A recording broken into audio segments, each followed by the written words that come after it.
States of America, and to the republic for which it stands, one nation, under God, indivisible, with liberty and justice for all.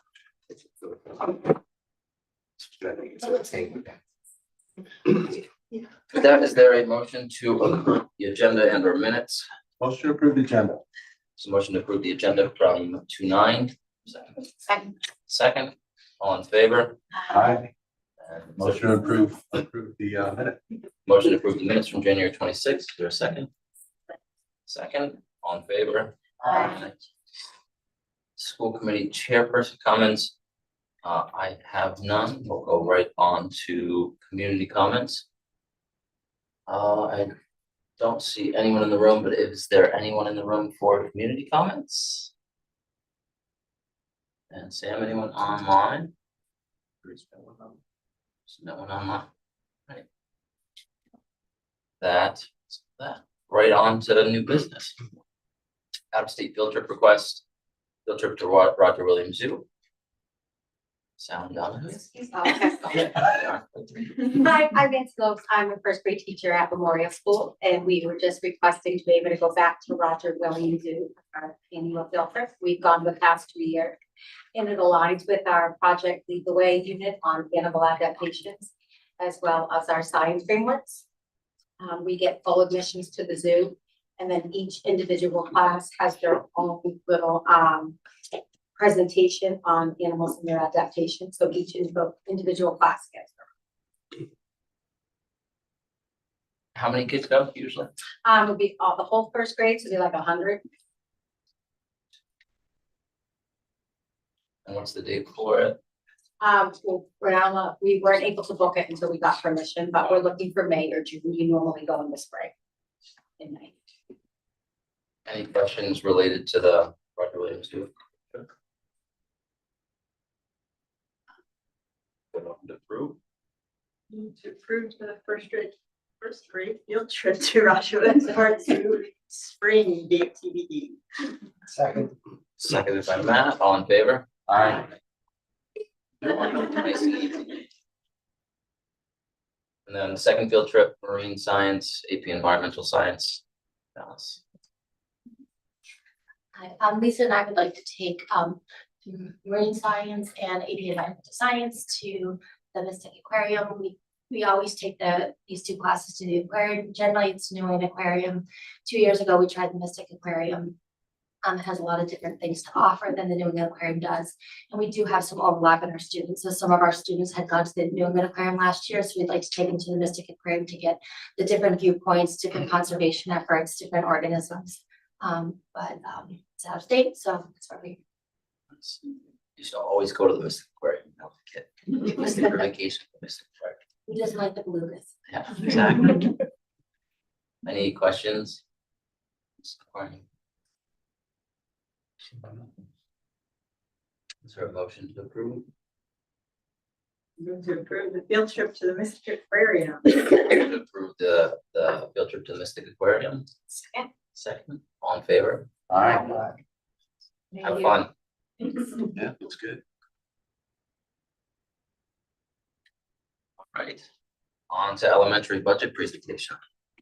The real fun bits.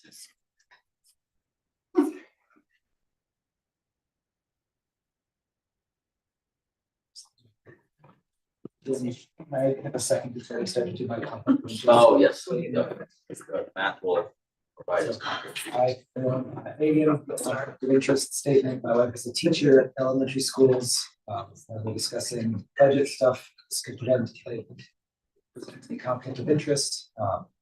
Should something that directly affects her children comes be disputed, I will just keep myself from that. But otherwise disclosing my potential conflict of interest and thereby satisfying my disclosure. All right, that. All right, good evening. I'm just going to start with a brief overview of our elementary budget and the priorities guiding it. At the core, our focus is always to support student learning and their well-being through maintaining class sizes that enable success and investing in high-quality instructional materials. This budget also keeps our broader district priorities in mind, ensuring alignment with our goals for learning, equity, and student success. Our budget builds on our strengths while also positioning us to address areas for growth and take advantage of opportunities from early learning and social emotional supports to enhancing our collaboration across our schools. With this strategic framework in mind, I'll give it to Wendy to go over the fiscal analysis and resource allocations. Awesome. Thanks, Sam. So, this just gives you an overview of our instructional salaries and our instructional materials, and the change from FY26 to FY27. Just a note on the instructional salaries that about 550,000 of that is steps, lanes, and cost of living adjustments, and about 75,000 of that is the grade 3 teacher request that you'll see later on in the budget. Awesome. So I'm going to speak on this one because this one directly pertains to Memorial, but it also impacts Clough as well. We are in a position where we have 2 school psychologists throughout the entire district. The majority of new evaluations occur at the elementary level. And over the past few years, we've had an increase in the number of evaluations that our school psychologists that share between our buildings has conducted. So last year she conducted 71 special education evals. And in this district, the school psychologist not only does the psychological testing, but also the academic testing as well, which is very time consuming. This year to date, I believe, I thought it was on there, we're closer to being on track to about 100. I think she's done 48 up to this point in the school year. We're just a little over halfway through the school year. So we are requesting in our budget to hire an additional 1.0. You'll see it also in Frank's budget as well. This position will also allow us to provide some social emotional support to our students with varying degrees of needs. More specifically, our students with autism, giving them opportunities. School psychologists have a specialty in working with students on the spectrum. So that is like the big request from Memorial. It's the only position that we're requesting. And now I will move it on to Liz. Yeah, so our request is simply to add a 1.0 classroom teacher. We have a group moving through Clough that has very large class sizes. We have 25 students in each class, 24 in one of them, but we continue to take on new registrations, so that number could very well change within this year. So we would like to be able to add a classroom teacher to help reduce that class size.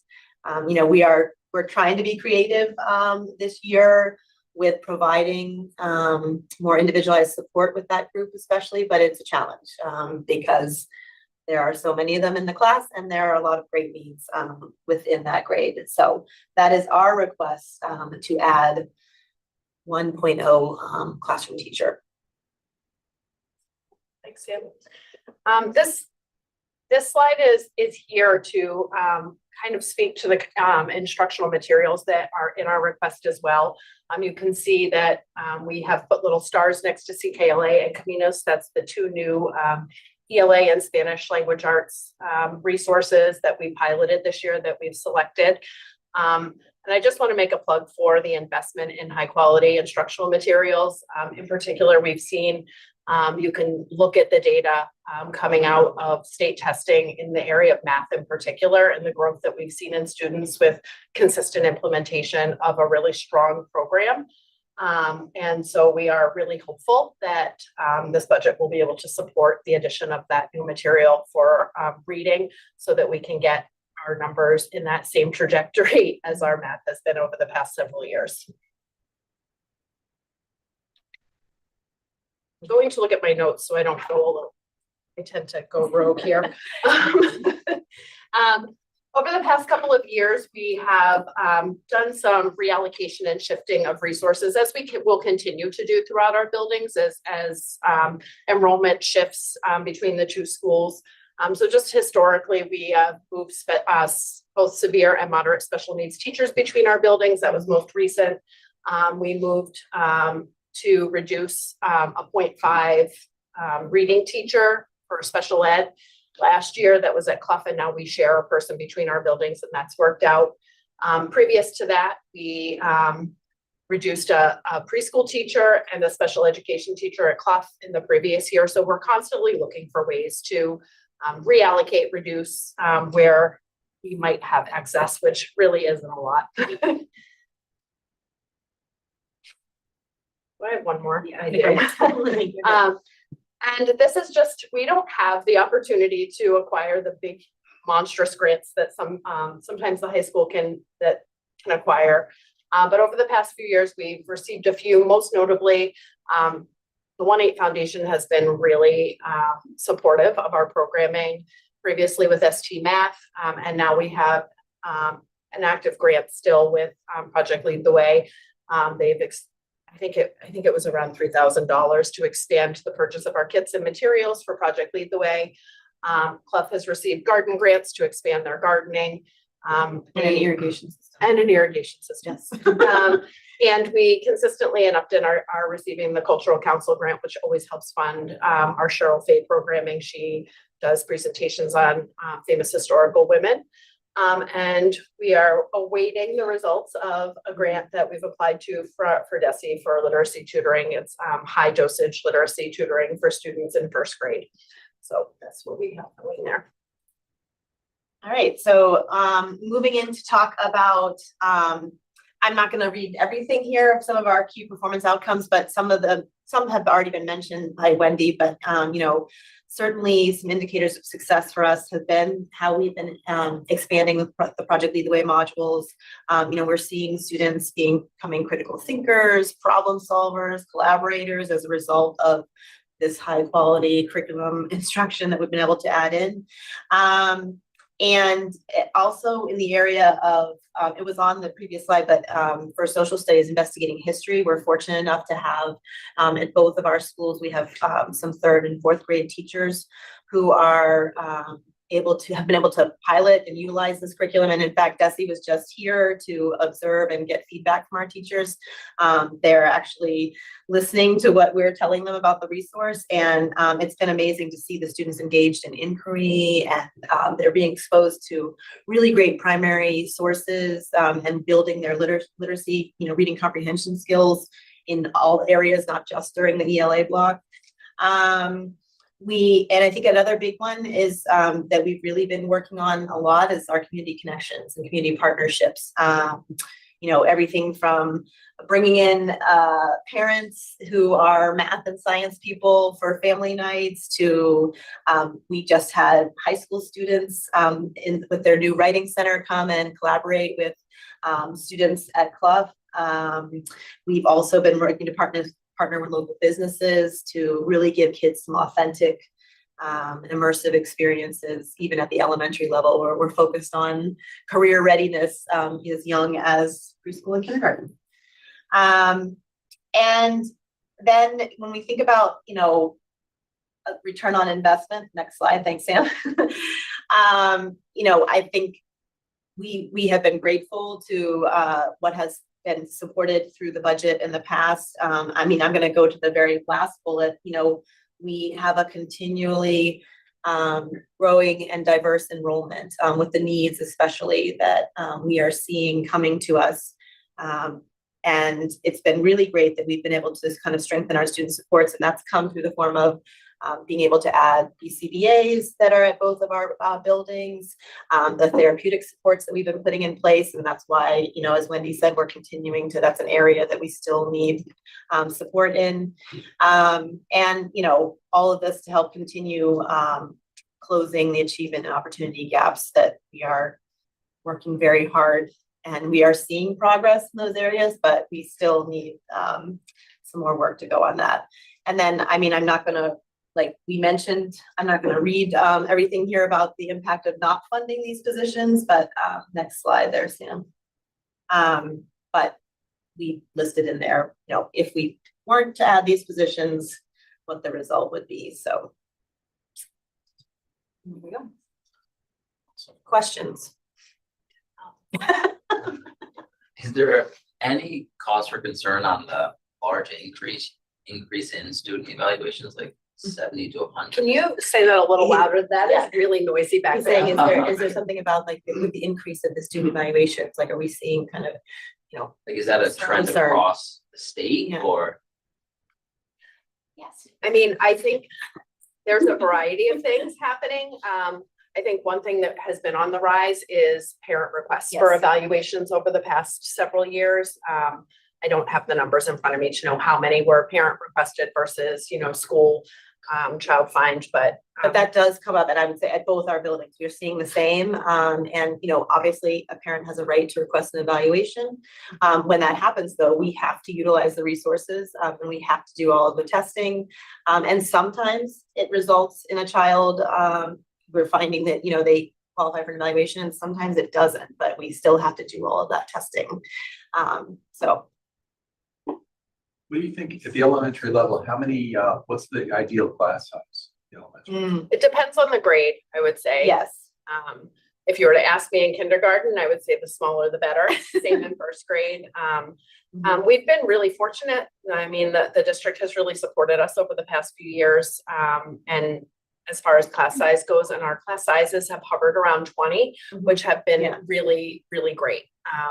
I think when you start getting at the younger grades up to 23, 24, 25, it gets really difficult. I think a third and fourth grade class can better handle 22, 23, 24 than a primary grade can. And the cost for the instruction material, is that spread out over several years? It's not just a 1 year or 27 bump, or? Oh, that, you're That's looking back at the. That's something you can ask Jay. Yeah. He's been I think I know the answer. telling us he's working on it. 50%, or about 60% of what it's gonna cost, we haven't defined Yeah. financing it out yet. I mean, our instructional supplies, our majority is the curriculum resources. That's really what we at the elementary level. There's not a whole lot of other supplies that are required for us, so. I will say that this new program is gaining some really positive traction in both of our schools. Our pilot teachers have done a phenomenal job, and seeing how much the kids in those classrooms have learned in just a few months, the knowledge, the vocabulary, Unbelievable. the decoding skills that are in first grade, I've just been blown away, and their excitement for learning the materials. I can't remember the last time I've seen so much excitement around a new program. Usually you tell people we're going to implement a new curricular resource and they're like, oh my goodness, there's like true, genuine excitement.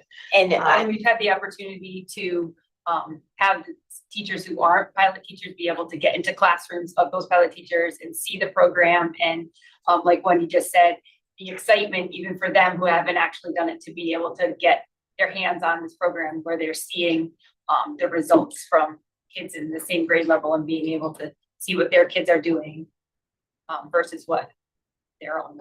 we were just looking at, in our fourth grade, one of our fourth grade classes piloted this program, and our iReady growth, from this last time that we just did in December when we did our second assessment, kind of insane. So we were digging into that a little bit more, and the difference between the other classes was, well, they were using a different curriculum than the other three classes were. So it was pretty exciting to see that. And we just, on Friday, we had a chance to start. I know Wendy has been able to have some teachers observe the pilot teachers. We started working with our teachers on just the background research behind the programming, starting to just dig into a little bit of like what a lesson looks like, what the units look like. And teachers were excited. And just the fact that it's pre-K, will be pre-K through 8, that gives the elementary teachers a lot to be excited about. Not to make a huge plug for them. Yeah. We are very excited about it. So, and it is a huge part of the Yes. budget You're doing a request. great job. Yeah. Last question from me at least, unrelated to the budget, but how goes the new school report card grading system? Good feedback? Oh, that's actually, so I actually have not received any feedback this year from any parent, kind of like. which is very interesting. We've done a lot of upfront work. I mean, you're a parent at Memorial, so you've seen like the messages coming through, whatnot, but it's actually on my school council agenda to debrief about it a little bit more at this next meeting, so. Yeah, same. We were actually just talking about this week about, I feel like there's a way that we can see just how many kind of people have accessed it online. So like that's one figure that I want to look at. But same, I haven't really had any response from parents right now. But again, we send out the same information, we prep them. I'm hoping that's good. So. No response is good. Sometimes it is.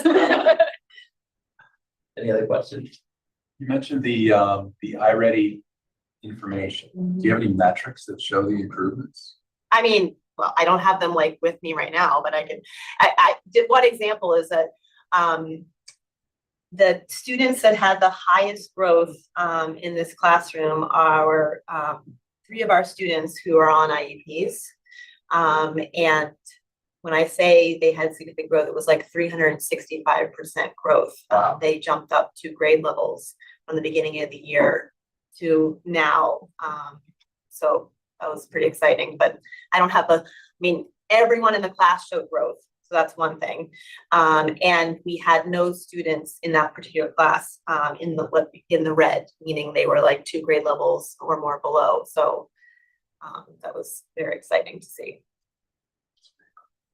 And we don't have any metrics like right here either, but we could say the same thing with our first grade classroom. Like That's the one we piloted, right? That's the grade that piloted, one of the grades that piloted in ours, and the amount of readers that are reading just anything that's posted up on the screen, that they're just It's insane.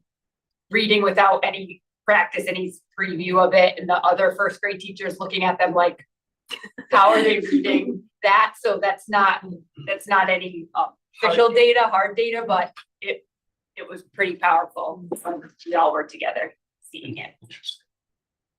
Assuming we got funded. Yeah. We got some anecdotes here. We're gonna put it out in the universe and then That's it's. That's the anecdotes are what I'm looking at. Yeah, I mean, No, because I mean, we can definitely do data, we can definitely Yeah. look through. you also are welcome to come to the first grade Yeah. classroom and hear them talk about Copernicus and constellations and astronomy and In second grade, they're talking about and Greek using that mythology. that vocabulary. It's unbelievable. Yeah. It's really, Yeah. I had so much fun watching that poor teacher teach 5 times last week. So doesn't it make you wonder as an outsider, not knowing what the details are of the techniques they're using in the instructional materials or anything like that? Doesn't it make you wonder, we've gone through this entire history of our development as a country, and just now we've come up with high quality instructional materials that cause advances in kids' learning abilities. Why is there such a breakthrough? I think there's just been so much research done in the past, I'm gonna say in particular 10 to 15 years on like how language and reading and oral speaking development happens. And they've kind of figured out how all of that weaves together into I can give you some reading on it if you'd like. Well, I don't want to hear about Horace Mann or whatever. I don't want to hear about the old style of teaching and that. But I would love to see what the real breakthroughs are caused by. That sounds like a great presentation from Cheryl Kirkpatrick. Just that right. I know. Is that a shout out or? We actually do have some plans. Very cool. Presenting here and, doing some work with parents. Yep. Oh, yeah. Oh, that is Yes. right. We Yeah. do have some things And scheduled. to explain a little bit more Yeah. about it. But what I would add, it is, it's the research-based, we're in a research-based profession. Just like when you think of medicine, what we knew in medicine 20 years ago, 15 years ago, is very different 15 years later.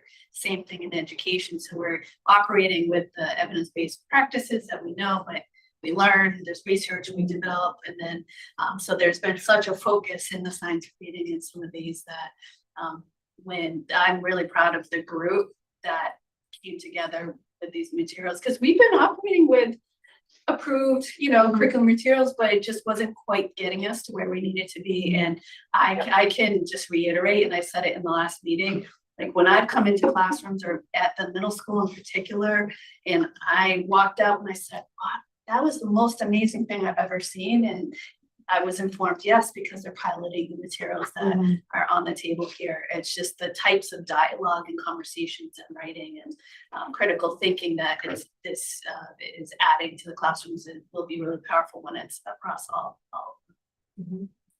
Agreed. Anything else?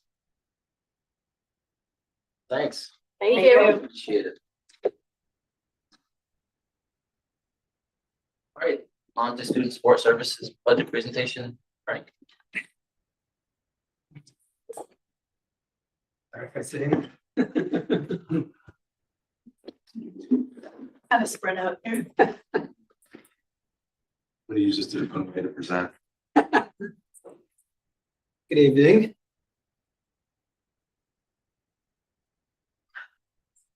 Right, so we'll start,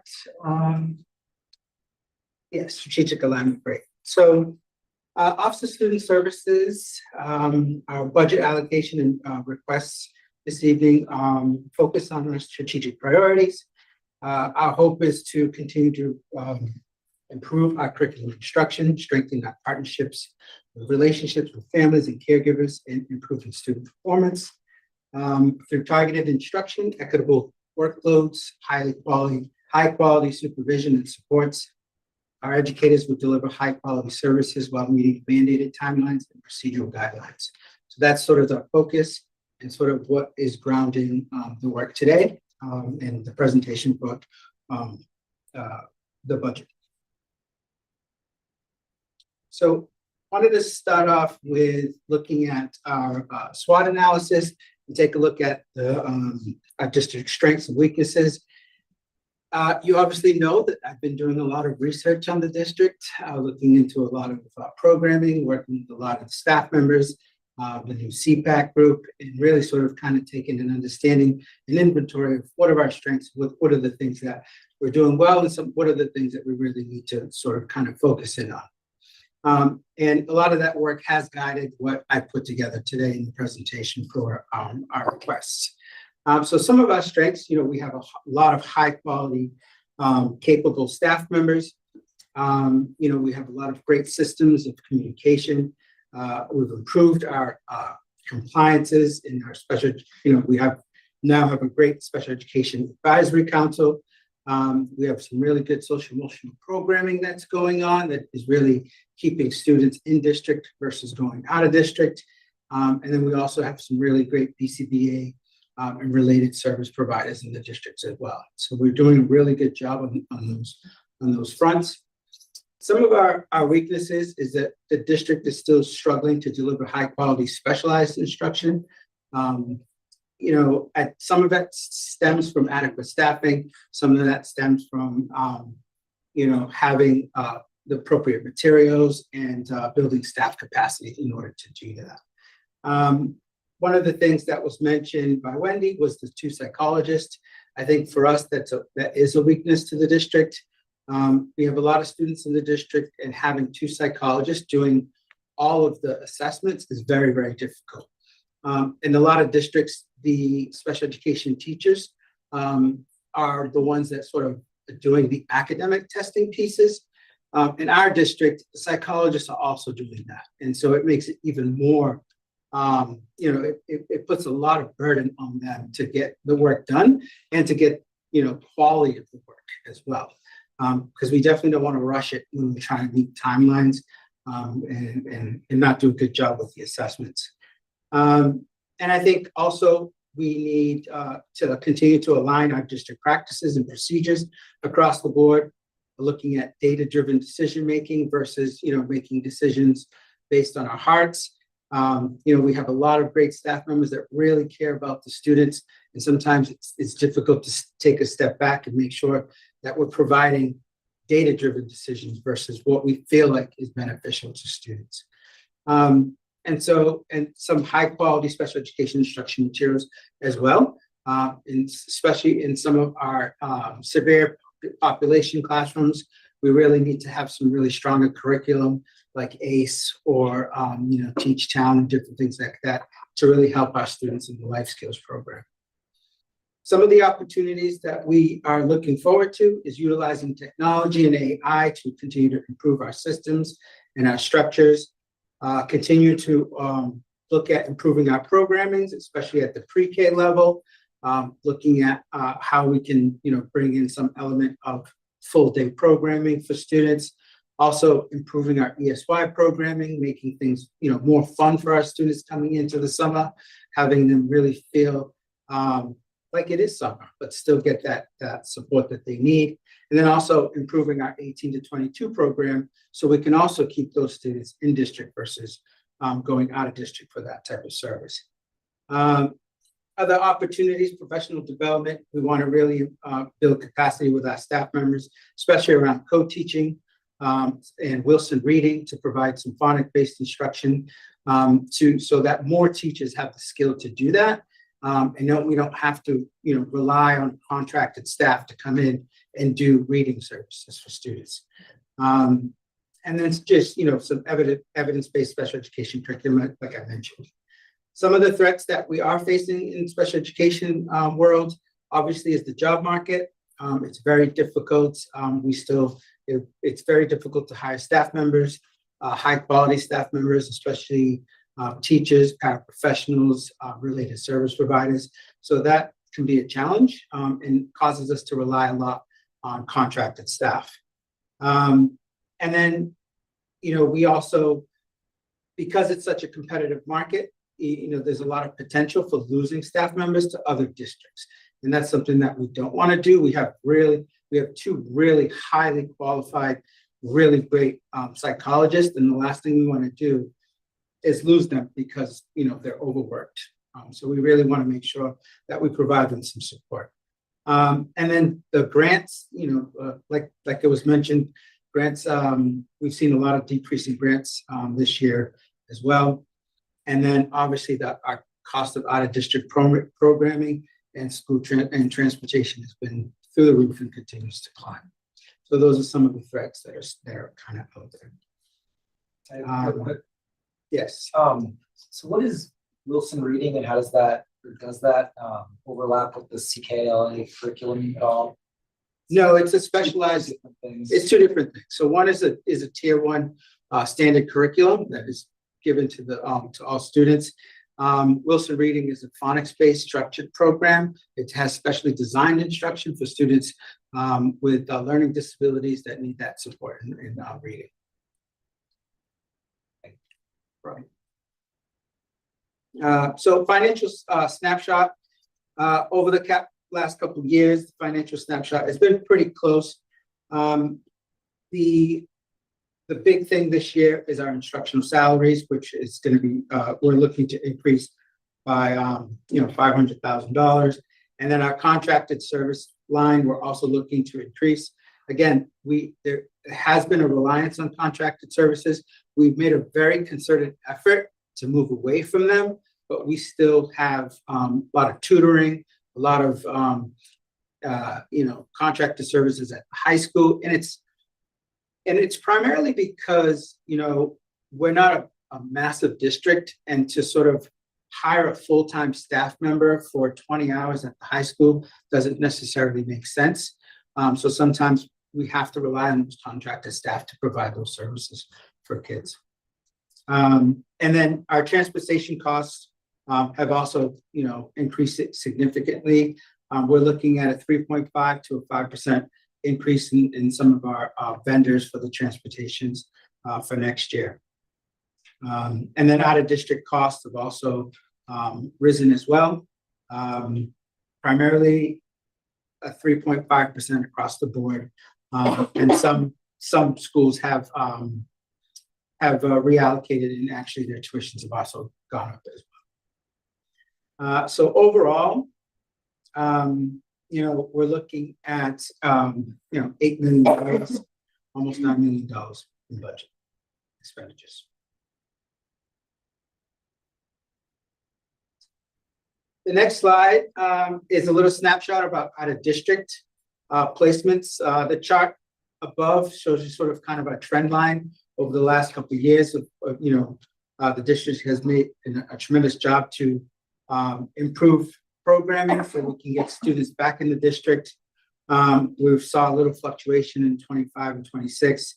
And so we are projecting to be around 18 and a half students out of district starting in FY 27. As you can see, the cost of, have primarily stayed the same over the last couple of years. But previous to that, we had a dip and it was like about $3 million. But again, the out of district, the tuition costs, the, inflation, everything has just gone up tremendously. And it's really sort of impacting us on that front as well. And you can see our tuition costs and everything sort of kind of continue to go up.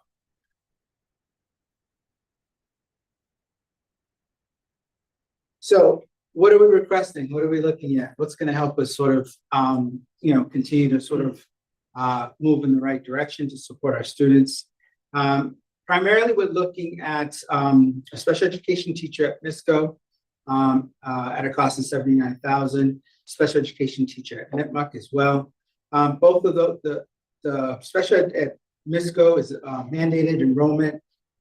Excuse me. MISCO has the most number of special education students. It's sort of, that's where all the both elementaries funnel into. And the high school is the second most, but we lose some special education students to the trade school. So we see a little bit less numbers at the high school as well. But MISCO, the numbers continue to increase. We have a very large population of special education students. And our caseloads at MISCO are higher than most across the board for students, for teachers in the inclusion program, which are averaging about 20 to 25 students, almost 30 in some cases in that school. So we really need another special education teacher to help relieve that. The other thing is that MISCO's complex. It's one of the only middle schools I've ever known that actually has 4 grade levels. And so it's a complex schedule. So it really requires an adequate amount of staff to support them. And NIPMUC is very similar in that way, highly complex schedule, lots of moving pieces. And we have 3 special education teachers that are working at in the inclusion program there. So we're requesting another teacher to support them. School psychologist at Memorial, Wendy talked about that. I think that's also a very important staff member that's really going to help support our evaluations, our assessments, and also our social emotional programming. And then one of the other requests was a special education coordinator for the district. My position is a very complex position. I wear a lot of different hats. I also do the out-of-district coordinating. So, especially with the compliance with DESE and all of that, it's a very big role. And having a coordinator will help sort of kind of facilitate and support our, efforts to align the district. It will help supervise our IEP process, really help begin to build capacity with our team chairs. So it's not necessarily an administrative position, but more so as like a supervisor position that would also cover the out-of-district programming as well. And so that will help the district from a strategic standpoint. It would really help align the district and build capacity across the board. And then the part-time, we're looking to hire part-time speech and language personnel at the high school. This is more of a cost-efficient move. Right now, we have a staff member that's contracted, and that contracted rate equals to about $88,000 per year. If we move to hiring a part-time SLP, we would probably we will save about $48,000 a year by moving in that direction. Because a lot of the contracted staff, because they don't have, insurance and different things like that, their rates are much higher. than you would pay for a regular staff.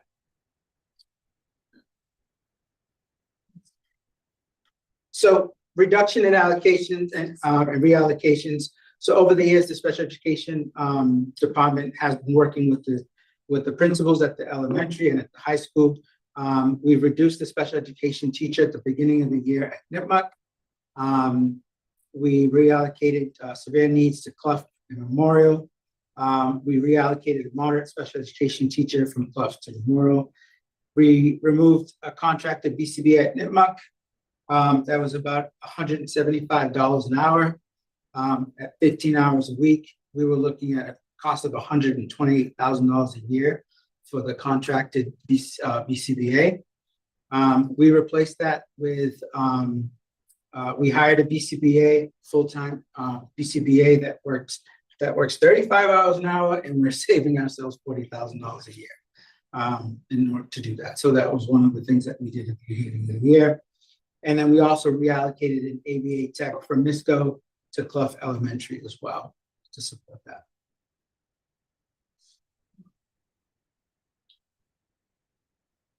The next slide just looks at some of the grants that we've been awarded or that we continue to receive. We have the Individuals with Disability Act, IDA, which is about $545,000. We also received the Early Childhood grant from Special Education, which is $22,000. And then the last grant we received last year was a $10,000 grant for IEP improvement. It was the final 274 grant that we received, and we spent most of that money on our IEP services, our platform that we use to develop our IEPs, which is eSped. So we use that money to offset some of that cost of doing business pretty much with that grant. Okay. Some key performances and outcomes. One of the great investments that happened maybe last year and the year before was investment in our SEL at Clough. That has been a really good investment.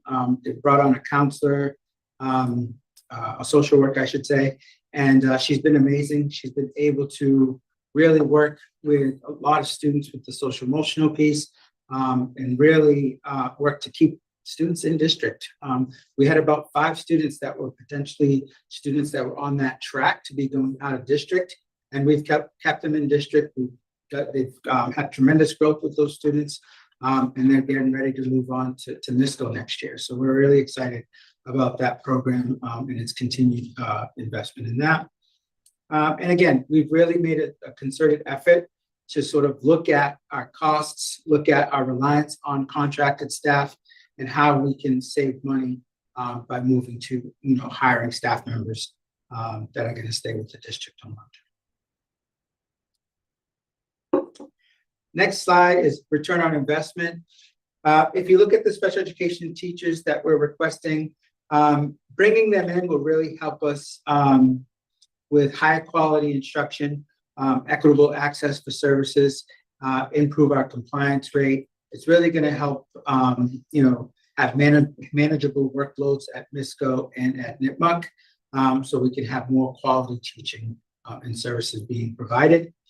The psychologist, the return on investment is really having more high quality assessments within the mandated timelines, and then also the improvement in the SEL supports at Memorial, sorry. And then the special education coordinator, the return on investment, team chairs and district staff will have more access to support, high quality support and professional development, increase in the district's capacity to deliver high quality comprehensive IEPs, and then managing the out of district caseload would be a great return on investment as well. And then obviously the hiring a part-time speech and language will just really save us some money in the long run. I do that. And then lastly, our risk mitigation impact if we're not funding. I guess put a little bit of worst case scenarios, I guess. We would have larger workloads and caseloads for staff. We would continue to have some difficulty with compliance, potentially. And then quality of the specialized instruction would be diminished because we have, teachers doing too many things, wearing too many hats as well. The psychologist, it's really about compliance and high quality assessments. We do often from time to time get parents that request independent evaluations. It's great for me to be able to go back and look at the assessments that the psychologists do and say that these assessments are very comprehensive. And parents would not necessarily, we wouldn't have to spend that extra money on doing those independent evaluations. And we can say that, but I think that if we don't support the psychologist, we're gonna see some problems down the line in that particular area. And one of the things that we have done is try to mitigate those costs with contracted staff as well. But again, we don't want to rely on contracted staff. So that's really why we're sort of coming to that. And then I think, the special education coordinator, that is more of a strategic move and things that really is going to help us out in the long run and really help us build the capacity of the staff members in the department. And so, yeah, that's sort of where we're at. Cool. First, I want to thank you for getting CPAC started again. I've heard great things, and I'm glad to see that communication and really bringing the community back to the table as it relates to student support services. One of the things that I kind of noticed, so converting a contracted BCBA to full-time BCBA, I agree with it. The FT is definitely better, but at the same time, if you look at the savings only based on salary, right, you can say, well, I saved 40,000 here and 40,000 here. I'm going to reallocate that, hire someone. But if you've also got the insurance costs, it really gets swapped to a new line, while your net budget can increase. So you got to be careful on looking at it as pure salary savings. Yeah, you're absolutely right. And we did. And so that saving is with the insurance factored in. That's what I want to hear. All right. Would the hiring of a school psychologist eliminate the need for contracted services or simply reduce? It would reduce the contracted services for the psychologist. Right now, we are working with a psychologist that's contracted to help offset a lot of the assessments that we have going on. And that is roughly between $20,000 to $30,000 a year. And with the addition of the special education coordinator, you say it's not an administrative level position, but would this be somebody who'd be used to do observations of staff? Potentially, yeah. Yes. So that position is really to help support the team chairs, first and foremost. And would also give us a little bit of leeway in case one of the team chairs did miss some time. They would be able to easily step in and kind of support that. And so it's really about building capacity. It's really about IEP management, looking at the data, making sure our ESPED system is data is accurate and that we can pull things very easily. It's really a lot of coordination. I'm just looking at the salary, and the salary looks to be at a level that would suggest some sort of administrative responsibilities. That's why I was asking Yes. about the staff observations. Sam, if you could go to the out of district placement slide, this slide always gets me. It was really in just 3 years ago, we're not talking a decade ago, 3 years ago, 4.3 million for 20 students. In FY27 projection, 5.6 million at 18.5 students. Like that cost increase, lower number of students supported, but yet a massive cost increase. I mean, that's like a 45% increase in cost per pupil requiring service. That's insane. But I mean, those are the numbers. That's what it is. So the cost of providing quality education for out of district placements is just skyrocketing. It is. And one of the trends that is happening right now is that, we have students that are coming in with some very, very severe needs. And a lot of the out of district placements won't accept them without us also paying for a one-to-one. You know, and that's difficult, and because it's not just one out of district, it's like all of them, they're all doing it. And so it's almost like, you know, you have to almost factor in that you're gonna pay for a one-to-one if you're putting this student out of district. And then on top of that, you know, when they're transporting them in the vans, they're also charging us for a van monitor. So now we're paying the cost for the van transportation and for the van monitor. Sometimes, you know, sometimes the cost of the van transportation is more money than just sending them to a collaborative. It's very expensive. Something to note too, that we've tried to bring up over the years with increasing costs over time. Is like the OSD rates that are set for, you know, the tuition increases, you know, remember one year was up to, I can't remember if it was 10 or 12, but it's a 3% another year, 3%. It's been going up, and then adding, yeah, special ed transportation that's been going up. So it's been increasing too, in addition to like the additional need for some of the staffing as well. Any more questions for Frank? Thanks, Frank. Appreciate it. All right. Thank you very much. Good night. Okay, can you say? That right here. Not going to. Don't go anywhere, Frank. I think we have pre-K. Yeah, pre-K adjustment. All right, so we are in the process of sending out, you know, pre-K information for families, starting to have information sessions. And we reviewed and tell me, I'm gonna read this off, but tell me if I get it wrong. It's from you. Reviewed our tuition in comparison to other school districts and found that there was room for us to increase our tuition fees slightly. And as a result, we're recommending adjusting them for the following year, for next year. So the 4-day program would be $400 a month, be about $4,000 per year, and the 5-day program would be $500 a month. The current fees are $340 and $425 respectively. The last time we raised fees were a couple of years ago. We also were taking a look at some like daycares and other preschools, and we were still, you know, coming, you know, pretty much under that. So I don't know if you have any questions on that, but that would take a vote and something we'd like to be able to proceed on now, since we're starting to get that information out and we'll be working with the parents. If you really break it down, it really averages out to about $25 a session. It is a steal. It is. Like, I still look at the numbers. Yeah, I'd pay that. I make a motion to vote to approve price increases for pre-K. It's a motion to approve the pricing increase in 4-day and 5-day programs for pre-K. Second. Seconded by Matt. All in favor? Aye.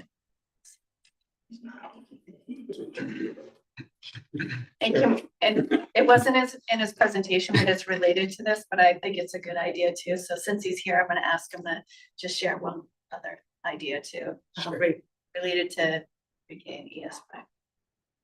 So what we'd like to do is, we have ESY services for pre-K students. But our pre-K program is primarily integrated, meaning that there are a certain amount of gen ed students that support or become role models for our special education students. In the summer, because there's no programming for gen ed students, our special education students that come basically have a sub-separate program, if you will. So it's sort of a different program. But what we would like to do is, this year, we would like to offer the parents that have kids in those programs to come to the summer, and we would charge them tuition to come to the summer. It would increase some revenue for us. It would also give the students some role models to support in the summer. Yeah, I mean, I think it's more inclusive by definition. I thought it was a good idea. He's here, figured we'd just let you know about that too. It's fantastic. Just came up with that. Thank you. Any more good ideas? Keep them coming. Don't leave yet.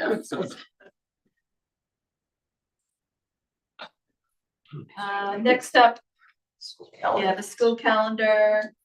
Just made a couple brought it back to the team. There are a couple slight changes. We did confirm it had been tentative just because of the location on the graduation, but I got confirmation today that that graduation date is set. And also, we know that we're gonna have fields moved around because of the construction, like heading into next year.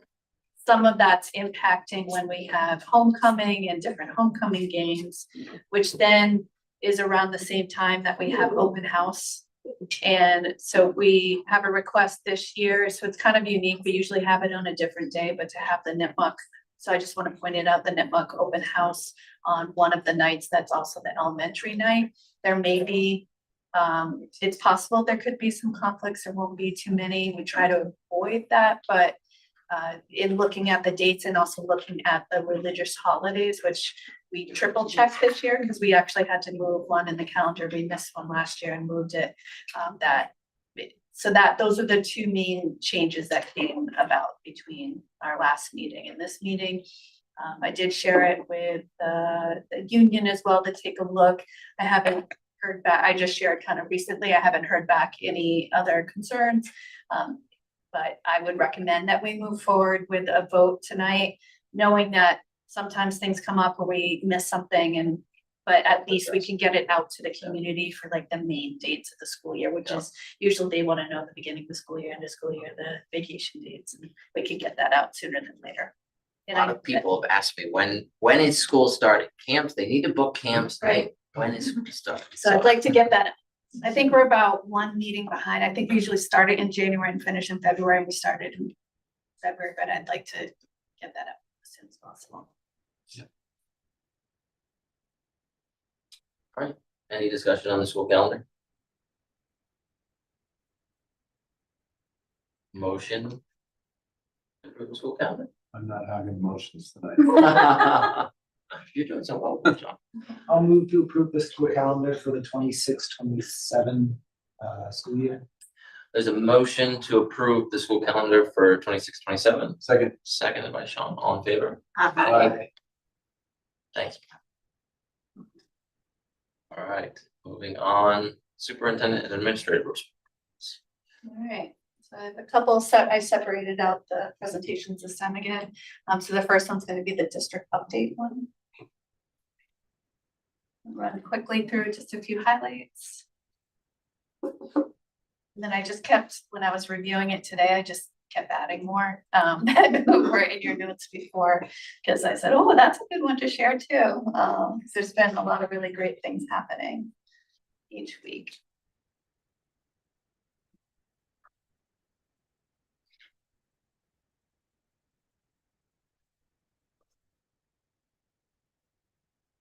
All right, keep going.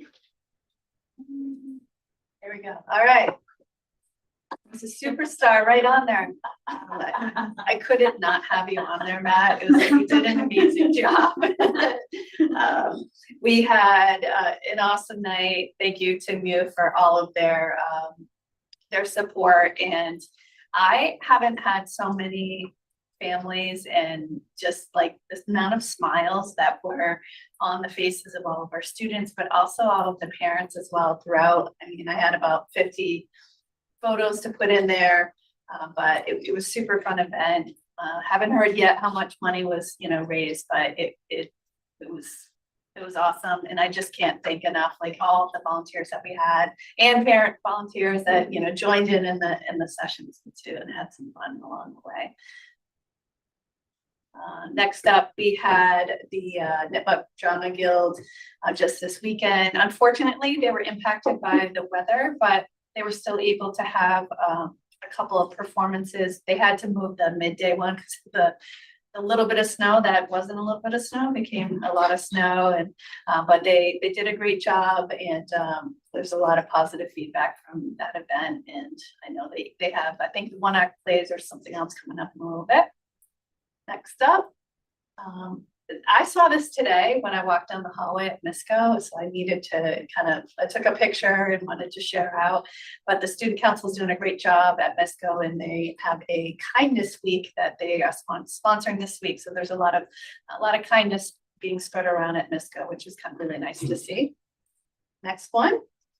You have heard a lot about this. This was actually in the student notes. It was mentioned earlier when the elementary school was presenting. You've heard about the Nipmuc Writing Center, some of their work, and you've actually heard a presentation from the newspaper. So we have kind of the combination of all that in this event where you had the students from the Writing Center visited Clough to help the younger newspaper staff refine their headlines and stories. And it was really great to see. We definitely will be having some moving forward as well. I was able to go to the 100th day of school at Memorial. I could have taken 1,000 pictures. These are the only 3 I took because they were just very school focused. So I took their pictures because they were saying, I want some more school and I love school. And anyways, but there's a lot of great projects, and I wish the first grade teachers were here so I could thank them publicly for their work that they did. And it was nice to see so many families were able to come through and see everyone would represented the 100th day in a different way. And so the range of Legos and lollipops and signs and just some amazing things happening. The one in the middle with the globes, they handmade all the worry dolls and painted it, and then had 100 of them all around. So we were talking about that, and she told me how her mom taught her to do it, and so that was pretty neat. Yeah, this was cool stuff. Awesome. Yeah. Really cool. Next one. And then just want to thank it was a National School Counseling Week last week, and want to thank all of our school counselors across the district who do an amazing job. And we had lots of internal recognitions for them at each of the schools. But we can't do this work without them. All right, moving on to strategic priorities. I just wanted to highlight on this past Friday, we had a half-day PD day, and it was focused, it was on some school priorities as well as district priorities in AI, whole student reviews, and some literacy work. You know that you have great alignment with your district strategic priorities and school improvement priorities if every time people come forward, that's all we're kind of talking about in different ways. And it's because that's what we do, it's what we're driven by, and our PD supports that. I spent some time and I'll talk about it in a moment when I get into my goals, at the high school one with the AI, because it was a continuation of some of the work that we've been doing with students and working on, exploring AI perceptions that students had and values. And we looked at integrity guidelines, got some feedback, talked about values, gave them some tools, and Ryan led that and did a great job. The middle school, they were all in on the whole student review, PD and process, and made a lot of progress with that. And we're able to see how it would be connected to open architects, and got to see the million words or less, statements that have been coming in, and they'll still have a little bit more work to finish up all of them, but it was a great start to that. And then the elementary Memorial, they were continuing their whole student review and work with open architects and Clough, spent some time on the ELA resources and CKLA. And Jay and I continued our budget faculty meeting tour, and we presented, I'll talk about it later, but to Clough on Thursday, but then Memorial and Nipmuc as a part of that PD day as well. But there was some great stuff. You have some photos up there, everybody collaborating, and just want to thank Cheryl and also the PD committee for all of the efforts, and the school principals and leaders, instructional teams and instructional partners that spend a lot of time in the background, making sure that they're successful days of professional development. And I know it does impact families to have some of these half days in there, but I can't emphasize enough how important it is that we have some concentrated time as either school groups or across the district in order to move some of these priorities forward. All right, any questions on the updates?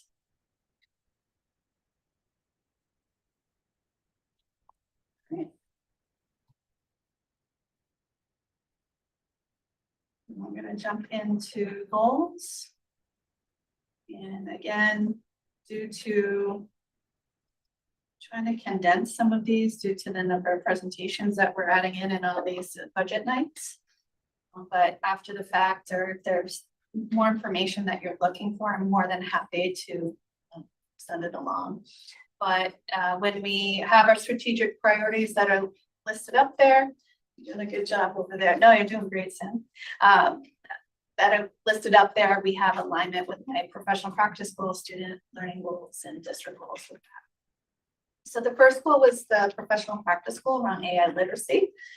And again, I'm not going to read it all up there, but in the essence of it is I'm trying to learn as much as I can about AI so I can work and support our educators and develop some guidelines.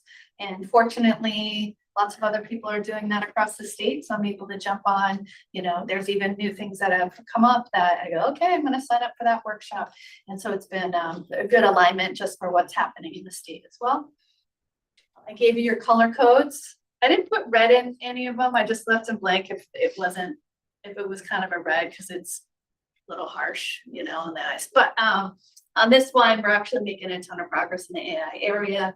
Let's see, I want to see what's on the next page. I'm not going to read through all of this because I'll just give you some highlights on the next slide in a moment. But with the PD making some progress with some of the AI cohort work, I've been starting to attend some courses. I have modeled some AI tools and, with Ryan's help as well at some of our leadership team. And we also did start the current landscaping and mapping out of that. What it's going to take a little bit of time is around our vision and our AI guidelines, but that's what we're working on in the next couple of months. So a couple of examples.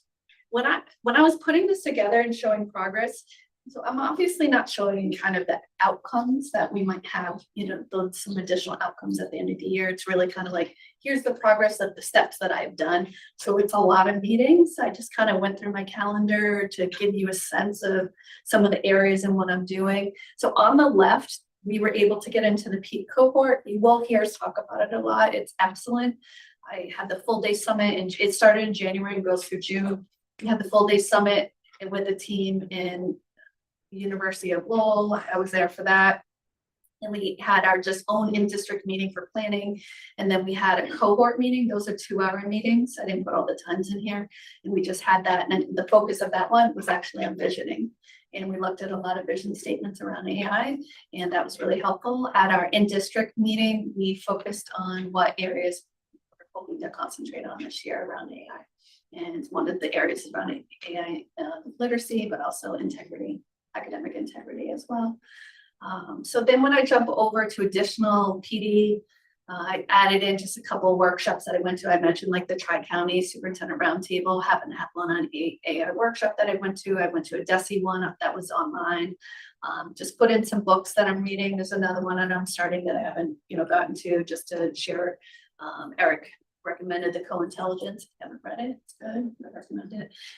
But I will continue to just see what opportunities are out there for me. And then when we're getting into the actual development of our guidelines, we did this. It's like an AI, it's from the AI literacy from DESE, this landscape activity to look at all the categories that you need to address in schools related to AI. And we said, what is the highest need? And the leaders kind of contributed and we narrowed it down to a couple of categories. That was helpful. At the January 23rd food for thought, most of you probably know what this is, but that's with students and it was AI focused. So I was there and participating alongside the students and Ryan led that as not too long ago. And did an activity kind of having students reflect on their values and how AI helps or hurts, and they gave a lot of feedback. Then we took that feedback. I say we. Ryan took the feedback. I was there, but this wasn't a we. He did all this, but he took the feedback. And then at the faculty meeting that we had with NIPMUC, he shared the feedback from the students and did some similar activities around values with the teachers as well to kind of feed into that. And now that comes back to us with our peak cohort to help inform the next steps of our visioning and guidelines. So he's been very thoughtful with that. He's in a lot of DESE kind of workshops and task force as well of like what's happening across the state. And so we've already at the last meeting started drafting vision and we'll move forward. So I'm no expert. And I won't have my 10,000 hours, you need to be an expert in something at the end of the year, but certainly making progress. And we're starting to increase the capacity of our 10,000 team. hours and a ton of investment. Yeah, right, Yeah. yeah. Well, that's what they say, you got the 10,000 hour, What's hours, the- but, we're making progress in this. It's been good. What's the aspect of AI that most surprised you after having going through this? Well, that's a good question. Sometimes I'm surprised by when they really teach you about the security elements that we don't know about, and then I think, oh my goodness, people don't know about it. So that was some conversations today. Like I tend to just jump into things, right? But if we have, there are students who are just, yeah, I'm trying out AI, I'm doing ChatGPT, whatever, but they don't know the impact. Or, I mean, we were just looking at in TikTok, I know it's social media, but still, they just changed all of their guidelines recently. And, information isn't safe. They're like selling some of the information, and that just happened and people don't know about it. And so you have to kind of stay up to date on what some of those changes are. That's how quickly that changes surprises me sometimes. Ryan has us do an activity of the differences in types of AI. So something that was surprising, and maybe I don't know if we shared this yet. When people think about it, when our students think about AI, they only think about the large language models of ChatGPT and Gemini and Claude, whatever.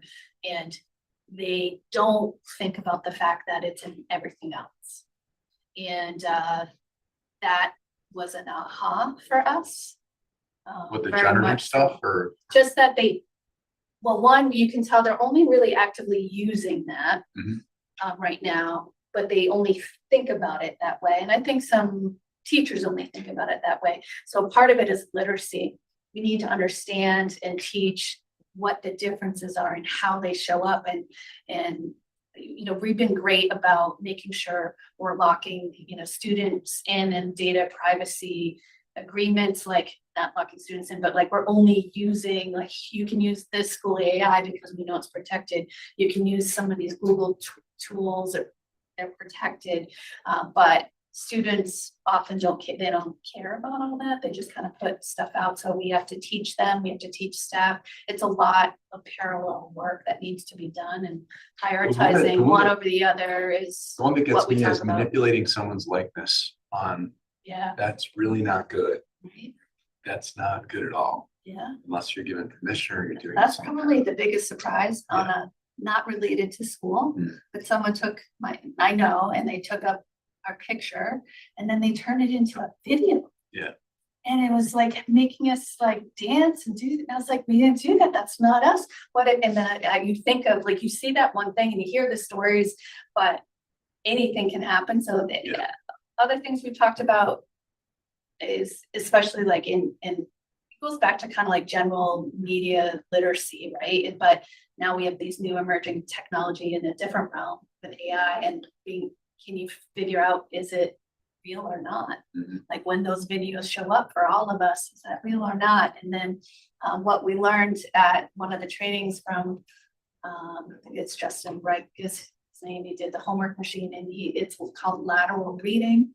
And so reporters have to look across laterally different sites in order to determine if something is real or not. And I think I probably do that a little bit more now, if I see something and it doesn't seem real, and then I try to like search and you can't just like Google it, like, is this real? You have to actually dive deep. So it's like, there's all these emerging skills that we need to help staff, students, and learn as we go. And it's evolving pretty quickly.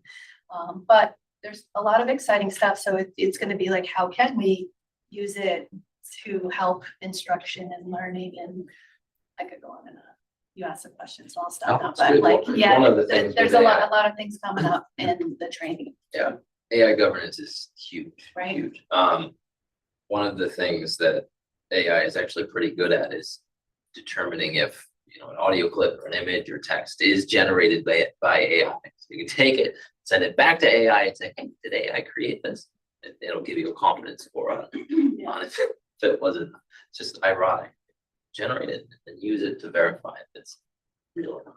And then does that really work? Because what we're learning is a lot of these, AI detectors actually aren't accurate. And Ooh, so Or they then there are hallucinate. these stories of people who use it or educators, and then you have students who have submitted work, not here, but, and then that run through the generator Okay. and then said that you didn't write it, but the students actually wrote it, Yeah, yeah, and they're not actually accurate Yeah. too. And, so yeah, that, So the you LLM, think they are, from but the then LLM sometimes they point of view, they yeah, aren't, yeah.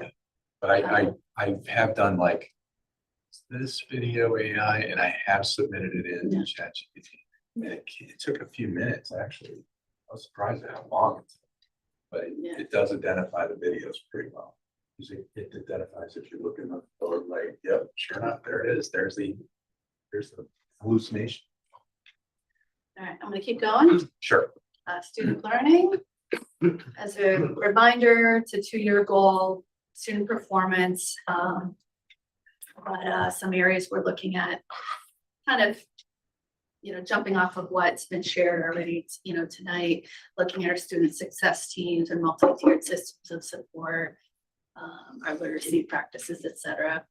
So if you go to the action step phase, I have already talked about some of these in past updates, so I'm not going to go into the cultural shared responsibility that I've done at the beginning of the year, student first language. I am going to come back to more communications around student first language because we're finding, it's starting to resonate, but it's going to take time for us to be really focused on that have it, take hold across the district. For the high leverage instructional practices, we did evaluate instructional tools at the first half of this year. I'll show you some data around that. And for student support systems, we have the MTSS digital resource. We gave you kind of some snapshots something that Cheryl's been leading and working on. And, we did a mid-year review of that, and also special ed programming. We have lots of evaluations that Frank has been doing. So I'm checking in with him on that, but I have also been doing some observations with him as well. I personally haven't been observing SST meetings yet. I did all the classrooms, but I haven't myself gone to SST, but Cheryl's scheduled in for some of that and is going to report back.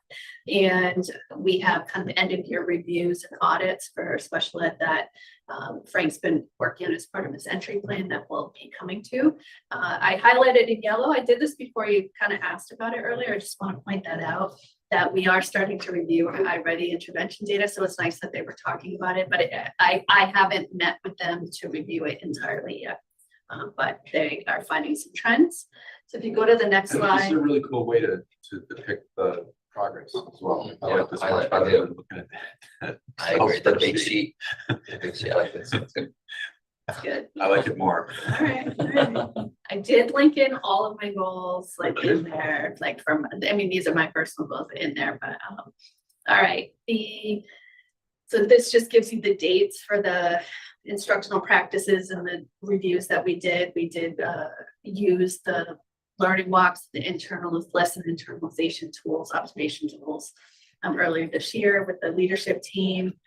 The instructional partners also looked at it, and then we're working on further developing our deeper learning toolkit and just started drafting of that this past month. I looked at my calendar and looked at the dates that I did walkthroughs with Frank, and that was solely looking at special education program classrooms and special educators. And for MTSS student support services, it's just a history of some of the work and the meetings that we've had. I have not been to all these meetings, but I've been to a couple. Cheryl's been leading those. And we're making good progress on revising the DCAP, which I think we highlighted a little bit in the last week. Questions on this? So still some work to be done, but making progress. So budget. Focused on some communications mostly. Want to demystify the budget. We'll see if I succeed. Next slide. All right. What I found, what I wrote out there's kind of like this developing the budget process. that we're pretty heavily in right now. And then there's the communicating out once we have. There's still a lot of work to be done in that area. Although when I go to the next slide in a moment, I will highlight all the additional steps that I've been doing that weren't in my goals that relate to this, that have kind of come about. So if we go to the next one, we added the faculty meeting budget presentations in February. So I have the last one is at the end of the month. Oh, I got it. That should say the 25th. Fix that. I'm fixing it right now live. That's just it. But we already did 3 of the 4 faculty meetings to give them an update on their progress. We haven't done that before this early on in the process. Have you done that at all before in previous years? We updated on health insurance that, you know, when we had some things to talk about there. So this is a new, It's new. I mean, I try to update them, but this was pretty early in the process because of where the gap is. I really wanted them to hear directly from Jay and I to Right. ask questions and to understand like throughout the process. So I'm sure we'll have more, but we added that.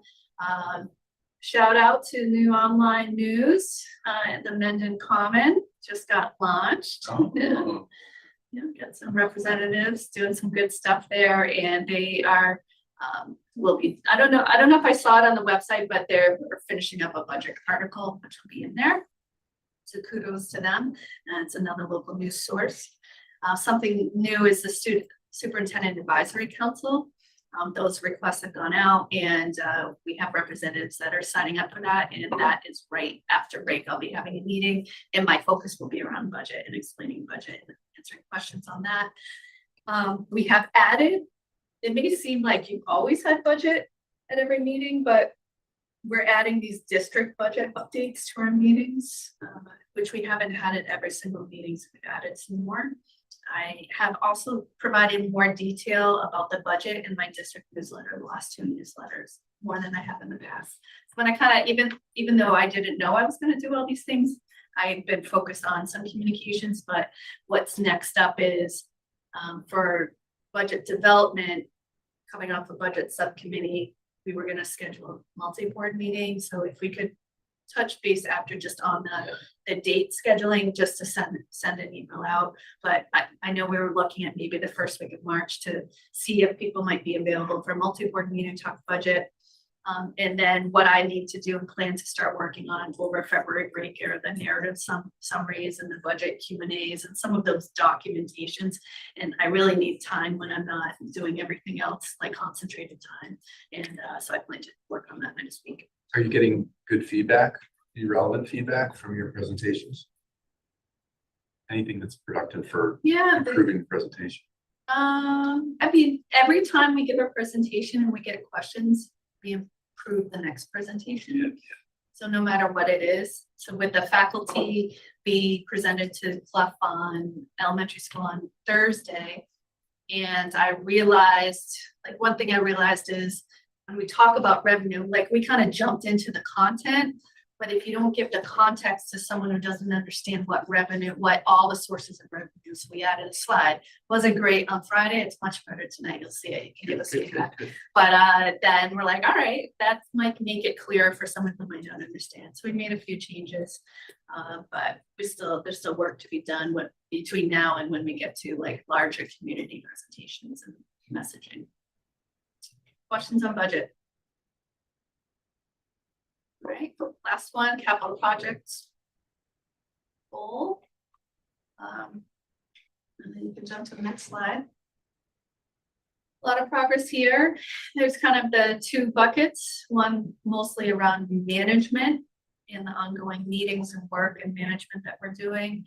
And then to try to continuously communicate both internally and externally as well. So if we go to the next slide on what we're doing. I went through and counted them up. Thank you. And Sean's been at the majority of these meetings, so thank you for all of your additional time on these ongoing meetings during the day. But we have weekly meetings for the CHA recurring meetings. That's every Thursday. at 8:30 in the morning, and we've had 10 meetings so far since December when it started.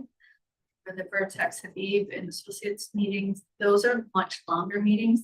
They're now lasting about an hour and a half. And that's every Monday.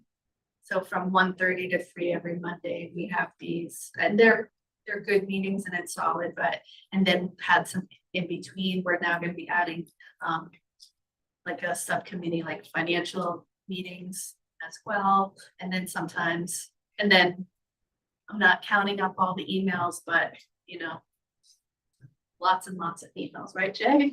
That we sort through and all that. So it's kind of a full-time job as this, but, and then we have all the building committee meetings. So I just kind of put in the dates just to give you a sense of the number of meetings we've had for that. So then in that management, then we have the communications, and I know I'm kind of reiterating like what I've said in the past or what I was going to do. I'm putting in the district newsletters to the community with some highlights of all 3 categories. On the capital project update webpage, I have it grouped by, I probably should have linked it in here, but I have it grouped by 2 months at a time. And then every couple of weeks, I just added some of like the deadlines. And then I put every one of our school committee presentations in there. Or if there's any other presentations, I'll link them in. So if anyone who really wants to follow closely can look at that. And they can go to our building committee website and see our agenda or our minutes. Or if there were presentations, I'll add them onto that page too as well. And then, as you know, we've added the capital project updates at every single school committee meeting. That's very intentional. I know it's adding like more reports out to all of you, but it's really just to be as transparent as possible with the community members in lots of different ways. So that's been our purpose. So I feel like we've been doing a good job with that. We're working through some details. There's still, we'll get into his presentation in a minute, but you know, we're making progress.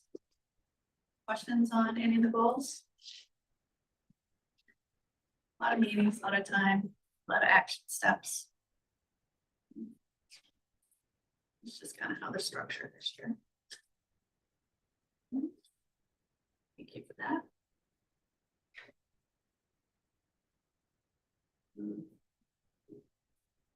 It's like next up. Okay, you get to come on up.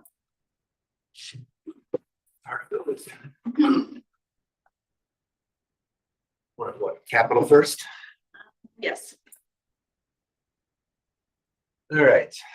Capital projects, we got lots of things going on and lots of waiting time in between.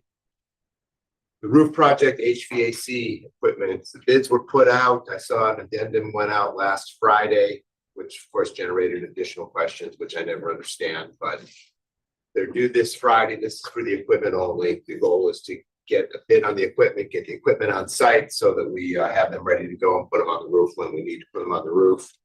Civitex, which is the designer for that project, they're at about 80% with their construction documents.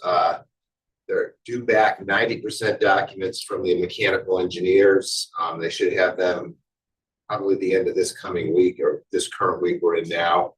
One of the things is the MSBA has to assign what's called a commissioning agent. So a commissioning agent is somebody that sort of looks at all the documents submitted and makes sure that they're all meeting the proper requirements according to them. We requested this through the OPM and the architects back in November. They still haven't assigned us that. Until we get that commissioning agent on board for them to go through stuff, we can't put the project out to bid. Putting the HVAC equipment out to bid is a pre-bid that was allowed, but the rest of that, we really need to get that done. I don't know what the holdup is. I think they're kind of overwhelmed with all the projects, but that's kind of where we are with the roof project as it stands right now. We'll move on to the field project. There's been a little bit of discussion as to which side of the field the bleachers should be located in relation to the concession stand and the storage buildings. Once that is finalized, which I got the impression at today's meeting that they sort of came to an agreement that they were going to go to the towns for the town of Upton for zoning setback variance because they're too close to the property lines. But until that is determined, they can't put together all of the schematic design package and get the cost estimates out on that. Fields and Thomas, who is the landscape architects that are working on this, they went to a conservation meeting on the 28th, gave them a preview, it was received fairly well. They're gonna go to the zoning board of appeals on the 18th of March to discuss the setbacks. I think I talked about those a couple weeks ago. Basically, the bleachers, the press box, and a couple of the light stanchions are too close to the property lines, and they need a variance in order to be allowed to put them up at all. I don't know that it's an obstacle, but it is something as Vertex likes to refer to them as a risk to the project at this point. We did learn today, they came out last week and did some surveying on connecting to the sewer. They do believe it will be a gravity-fed sewer connection. That's a positive sign. They did say that they were going to have to trench down in a couple of spots, probably 18 feet. It's a pretty deep trench. But that's the plan right now, is to connect to the sewer. So that's kind of where we are with the fields. This is just a nice little map of the fields. I just put it in there because they had it in theirs, and I figured I would share it. Kind of shows you where everything lays out. The two squares on the bottom there are the concession stand to the left and the storage building to the right. As far as the rest of the field project, we put out a bid for geotech surveying. We need to dig some test pits in order to make sure that the soils can support the supports for the light stanchions. The lowest bid was Weston and Sampson. The building committee voted to award that to them. There is a 10% markup to Vertex, so it's about $52,000, and that's mostly for the light stanchions. They'd like to get those done in the next couple of weeks. Unfortunately, that's going to be determined on whether, as I say, we can dig through the frozen tundra to get down low enough to find out what the soil is like. Facilities, the switchgear, they've included in their packages and sent to the cost estimators a 350 kilowatt generator. That should be plenty to power the entire building. That eliminates the switchgear, which saves us some money. Their schematic package went to the estimators, I think, the end of January. They're projecting their 100% documents in April. Construction would be in the summer of 27 for most of the facility stuff, especially the switchgear. We're still working with National Grid and the transformer. The electrical engineers that are working for Habib and Associates, he said that he would try to send a letter to them to encourage them about the safety factor in having 3 oil-filled transformers inside the building, and that we really need to move it outside the building. Right now, the bill for that is about $53,000 if we want to put that in. We're going to do it, I believe. I think it's necessary as far as the upgrade to the building, but I still feel like they should be paying for it. But that's just me. They're projecting 100% documents for the rest of the renovations by the end of February and sending them out to the cost estimators. Actually, now that I'm thinking about it today, they already have them out to the cost estimators. That's what we were reviewing for cost estimates, wasn't it? The rest of the facilities, the renovations. Isn't that what we went through today? Yeah, but there's a lot of refinement needed, but. Yeah, Almost so like what the first numbers came back. Yeah, is it's almost what like we the looked first at. one. We were It's the first reviewing one. it, yeah. yeah, so they have sent them out and gotten some back. I need to sit down and like go through what we estimated, what they have there, and see if I can make apples to apples. I think Sean's going to do the same thing.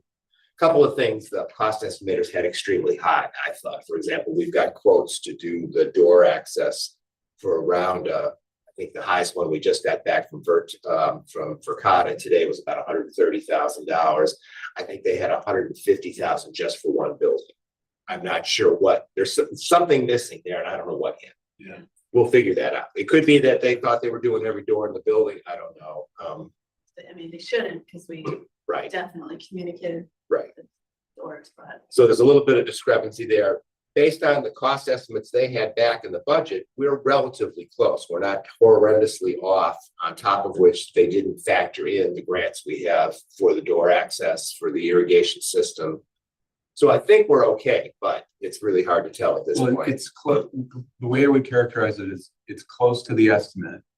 The results that they've got is close to the estimate. However, there's still not a lot of space for any contingencies. Correct. So it'd be nice to have their estimates be Give us some below room. the point to give us some room. Right. I agree. We always like breathing.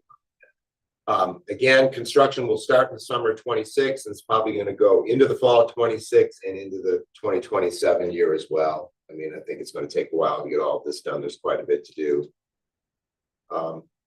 That's kind of a very brief overview of where we are with the projects at this point. Did I miss anything? I mean, you guys were at the meeting last week. Sean's been at the project meetings. I mean, a lot of the planning is going forward right now, so we aren't gonna have anything concrete until those plans are ironed down or nailed down a little bit more. So there's still a lot of variation Yeah. between the architects and the OPMs. They're doing a lot of cross-checking as well, the OPM side, so. I mean, the design stuff is happening, the work is getting done, it's just, there's a lot, and I think everybody's feeling that there's a lot of things happening. And It's a big obviously, project. we want a timetable, because we want to be able to run school at the same time as construction is going on for a few weeks or a few overlapping periods.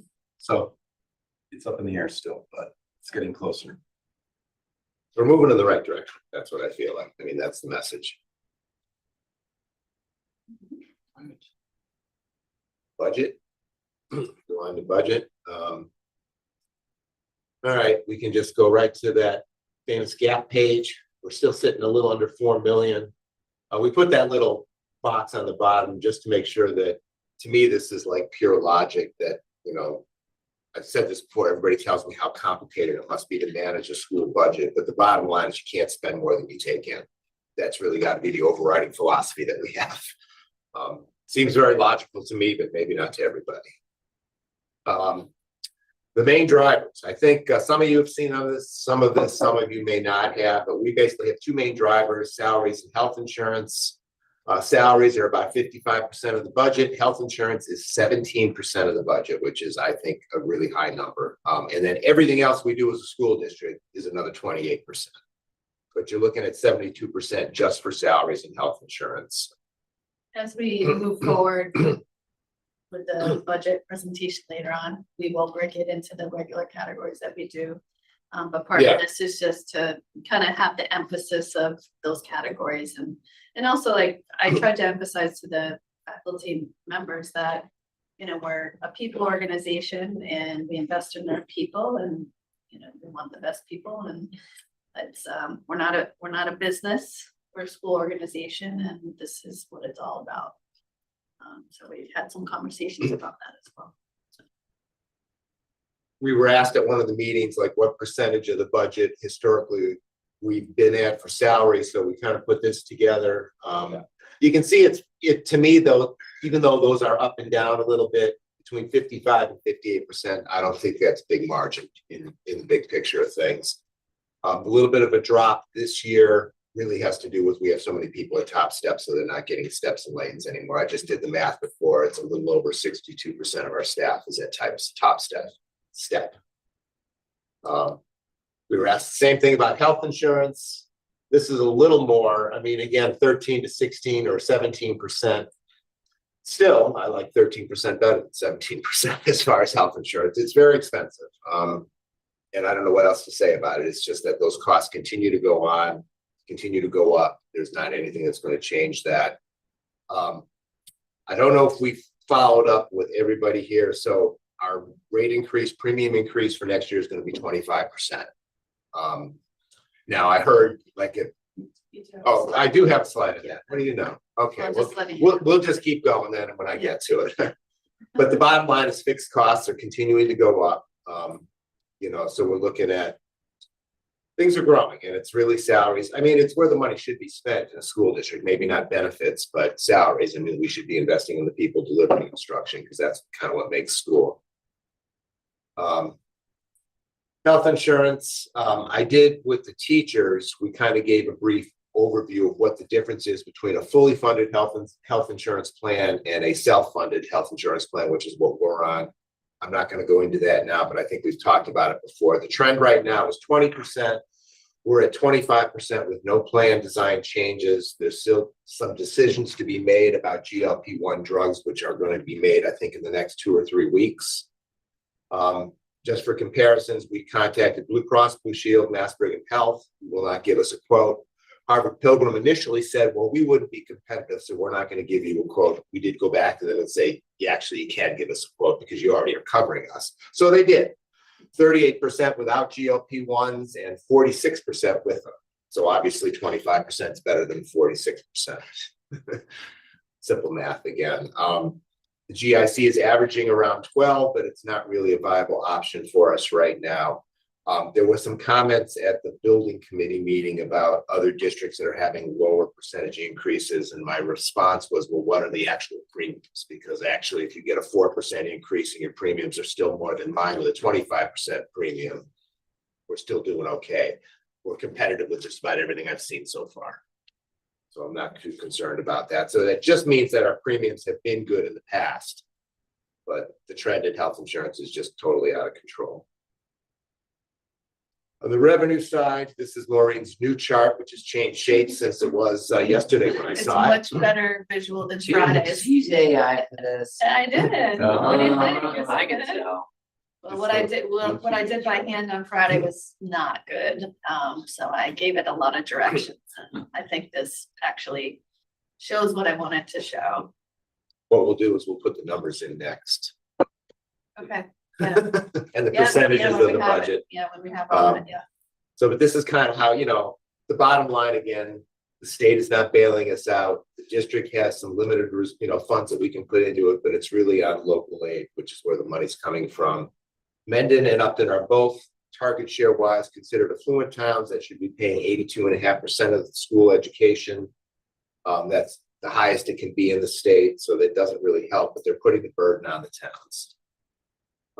Governor's budget, have we met since the governor's budget? Did we go through this last time? Not school Just- committee, good not budget. a school. Oh, good, okay, so governor's budget came out on January 28th, I believe. The governor has $75 per student as the minimum aid increase, which we are a minimum aid district.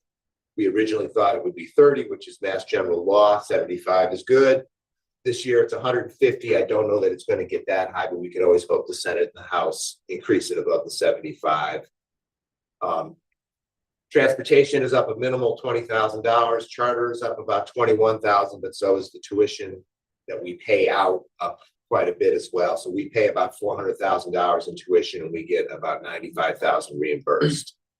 Total state aid's up 185,000, a 1.25% increase, which is not going to really bail us out. State aid over the last 11 years now, it's about a 1.34%, annual growth rate. Again, that's minimal. That's not a lot. Upton's local aid is up about 2.6%. Mendon's up about 1.6%. That mostly has to do with how the minimum contributions kind of skew what the towns can pay. The local aid estimate with the budget as it stands, in other words, covering that full $4 million gap, that's the increase that would be required from both towns, about 2.225 million in Mendon, 2.766 in Upton. Do we have a slide where we talk about that? We do. Who determines overrides? Maybe. No, All I right. took that out. All right. So the bottom line, we've said it before, meant the school district does not decide we need an override. We are to certify our budget. We send it to the towns. The towns say we can't fund that within the levy limit. Therefore, we have to put it to an override. They have to put the whole amount to a town meeting vote. They just don't have to fund it within the levy. Both towns have limitations to what they can raise in revenue. I can pretty much tell you that neither town can come up with 2.2 million in additional money or 2.7 million for the school district. That's probably more than they have coming in new money, and it would decimate anything else they do in a town. Therefore, it seems like likely that's the direction we're heading, but we'll let the select boards determine that. Now, we've kind of looked at, what we want to try to cut another 1 to 1.5 million out of the budget, which would reduce these amounts to about 1.6 in Mendon and 1.9 in Upton. Again, still a substantial increase. Just for anyone that watches this, the numbers in the total are not correct on the slide. Numbers and the totals are It's not. 4.9, 1.5 and 1.9 and not 4.9. It should be 3.6. So I must not have changed the bottom line, 4.9. Yeah, I did change the bottom row from the previous slide. Okay. I'll fix that before we put this on the website.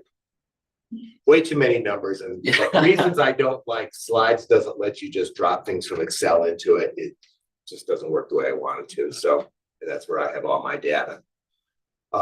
This is sort of a target. Whether we can get here or not, we don't really know. So 1.9 and 1.5 is about 3.4, right? 3.5 is a net increase. Yeah. You should have told me that before tonight. Um, District money, again, we've got about $175,000 reduction, mostly because we dipped into our revolving accounts more this year to avoid having to face what we're going to face in FY27. We can't do it again because there's not enough money in the accounts to cover that kind of a appropriation. So there's a little bit less on the district side. Our district donations, or I shouldn't say donations, our district appropriations into the budget have been about 9% as an annual growth rate, mostly in the last 3 years through E&D school choice, things like that. Oh, this one is right. I think we have 2 slides that are the same. Right, so this one here is showing approximately what we're hoping to get to. Right. So that's our target, which would be about an 8.25% increase in our budget, which is substantial. But again, some of this is being driven by things that are a little bit out of our control, mostly fixed costs, mostly health insurance and salaries. But it requires some additional reductions that we haven't gotten there yet.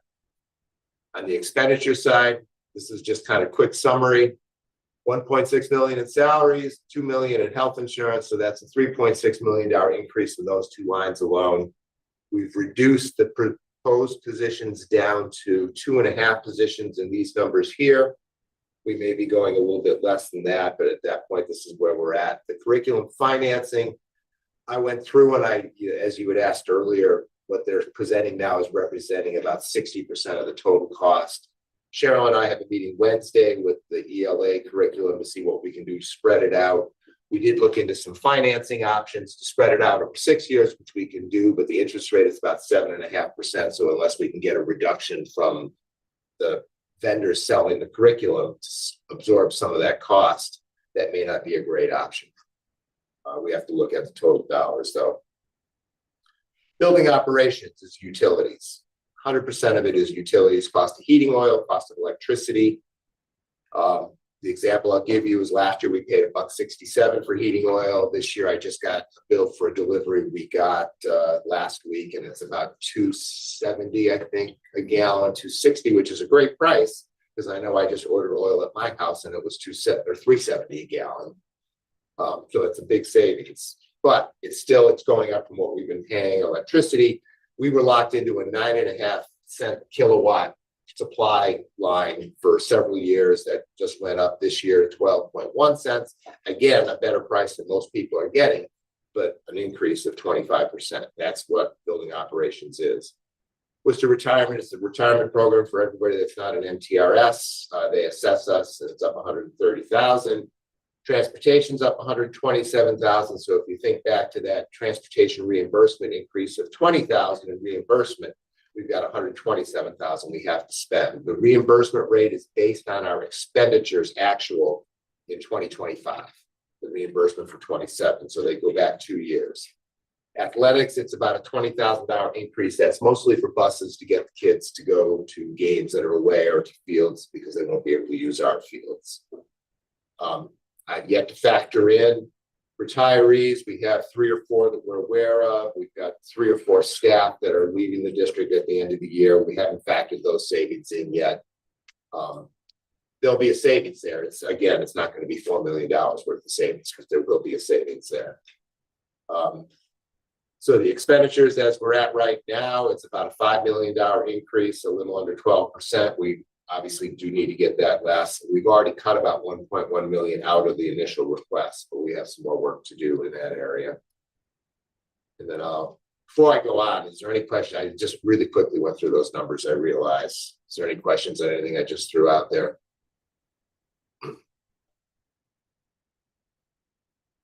Oh, you've heard it enough times already. I'll let Maureen talk about the goals as far as Yes. instruction. And so similar budget goals to last year, just to emphasize, we'll keep, adding more details into our budget presentations as we lead up to the budget hearing. But you hear a lot about high quality curriculum instruction. Materials are going to be a key part of that. Some might be the staffing if we're maintaining, class sizes, like for example, in Fluff, that's one example. We have a big focus, especially tonight, conversations around building out our multi-tiered systems of support, either through staffing, PD, or some, programmatic or instructional supports and materials. And then we're kind of keeping our eye on the end goal to have our students be college and career ready for the future. And a lot of that is our work around, deeper learning and, partnerships with the community and trying to sustain all of that in strategic investments as part of our work as well. If you go to the next slide.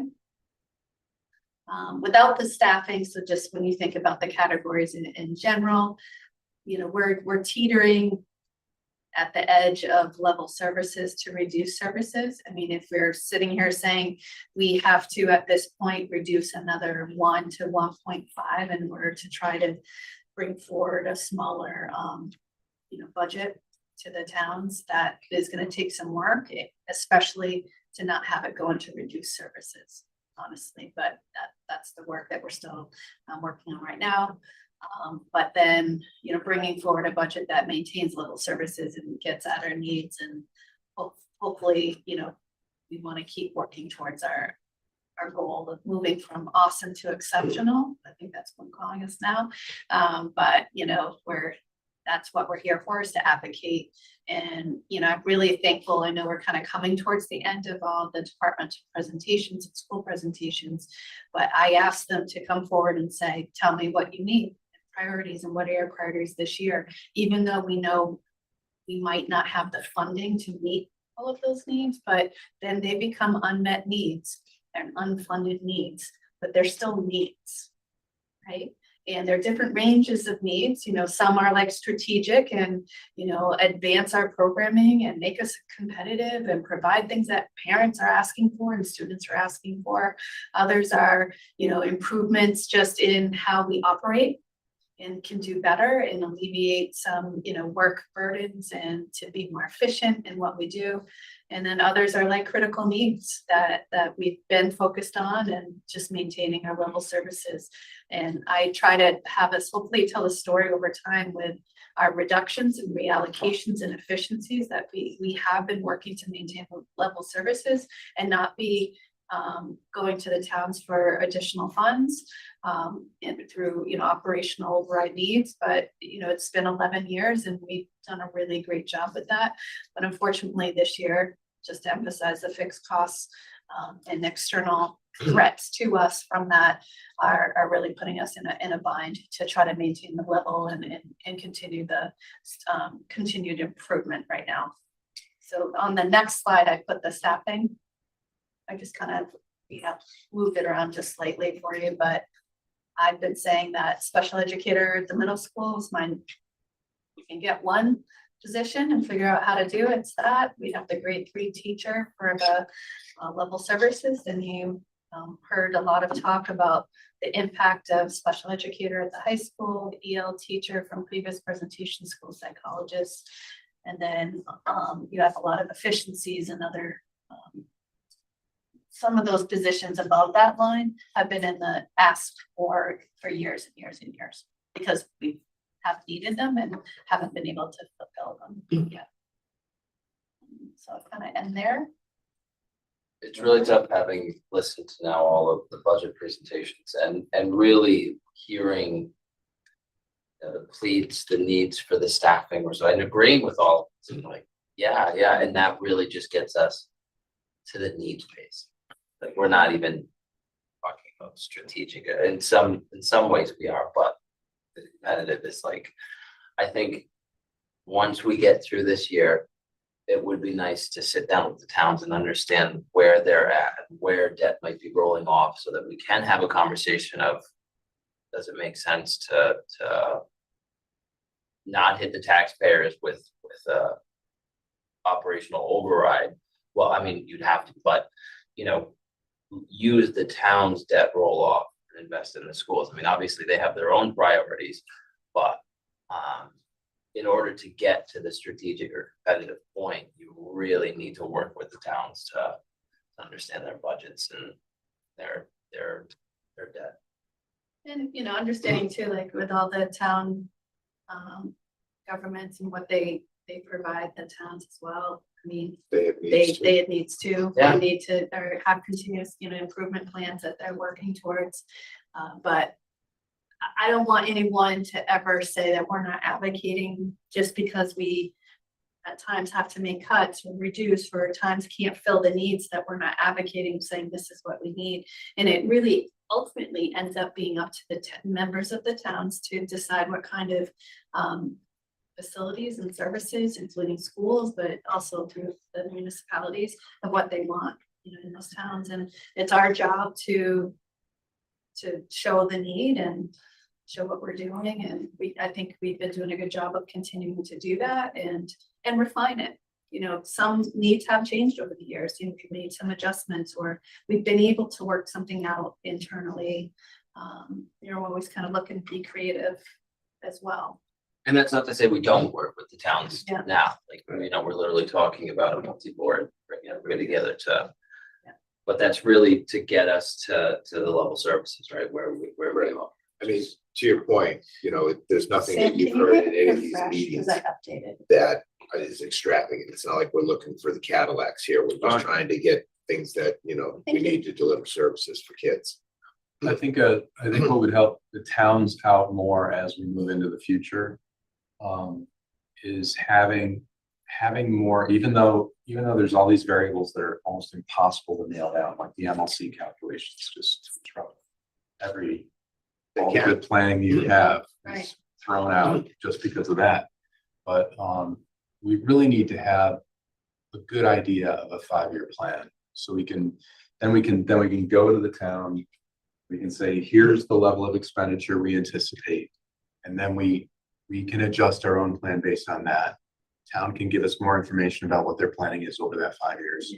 I've been talking about this for So how many last years year now? we had the 5-year forecast. Yes. that, Yeah. Pat Collins came in and Yeah. presented on, and it was a lot more than what we have for revenue. Yeah, yeah. If in order to do that, so we can always go back to take a look at that, but that was the 5-year to identify what would typically we would need. And I mean, I don't necessarily Far think it's gonna be it's not like a bad news scenario. It just allows a better level of planning. I think the challenge that the towns face and that we face as well is that the cost of running a school district or the cost of running a town now is growing at a rate that's faster than 2.5%. Yeah, I mean, the But whole yet by society. law, they can't do anything about that. So they're limited to that 2.5% levy increase. So each town is going to get $600,000 new money next year. Yeah. They can't get, as Paul Flaherty said to me once, many, many years ago, we just can't give you it all. They've got, the towns have their own expenses they have to pay for. So it's, again, kind of like health insurance, which I view as a national issue. It's not even a state or a local issue.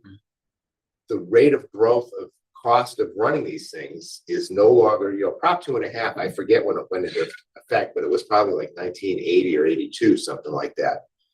It's now 2027, 26, right? I don't know what year it is. 2026. It's a long way away from that, and things are costing more, and nothing's being done to change that. There's not an appetite. I get it. If you're a taxpayer, nobody wants their taxes to go up. I understand that completely. But there is a cost if you want a certain level of service from your town, from your school district. And you're right, voters, both towns have to decide, what do we want for a community? What do we want our community to be? Well, and I'm just talking about making it easier for all of us to work together. Yeah. Yeah. But I think we do have a really good collaborative approach with the towns, with both towns. I mean, we've had full attendance, from Mendon, especially at our budget subcommittee meetings. Yeah. Elaine is here every single meeting here, so she's By the certainly way, showing up. thank you so much for coming to the meetings. But, Upton has been participating as well, and, we have a good relationship with both towns, where I think hasn't always been the case in past years. Doesn't mean that voters are gonna say, yeah, because you guys get along, we're gonna do this, but I think, we're gonna have to make our case. That's gonna be our job over the next couple of months here. Good times to look forward to. Always. Any questions on the budget update?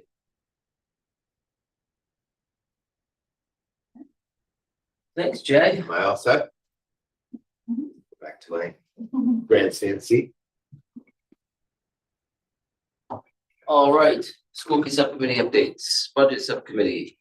That's not accurate. We met on the fourth. Oh, sorry. We had reps from Mendon participate.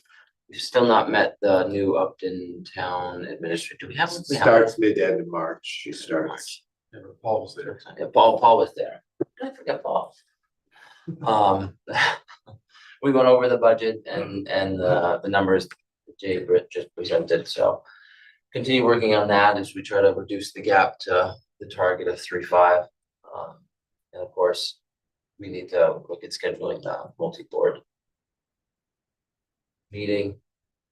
Yeah, that's it for budget. On to policy, Vicky. So we met tonight, just prior to being here. We're continuing to review our D policies and we started to look at policy on facilities and fees.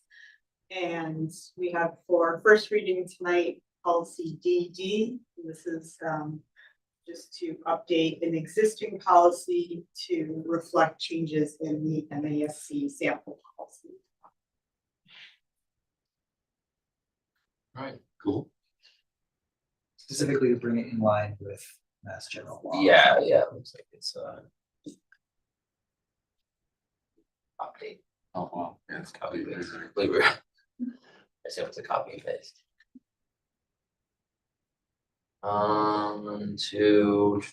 Is that everything? That's everything. Other matters not anticipated by the committee within 48 hours. There are none. Future agenda items. More budget presentations. Surprise, surprise. It's like, wait a minute, didn't we just go through it? Don't sound so enthusiastic. And school choice. With that, is there a motion to adjourn? Move to adjourn the meeting at 9:03. Motion to adjourn the meeting and second at 9:03. All in favor? Aye. Motion at 9:03.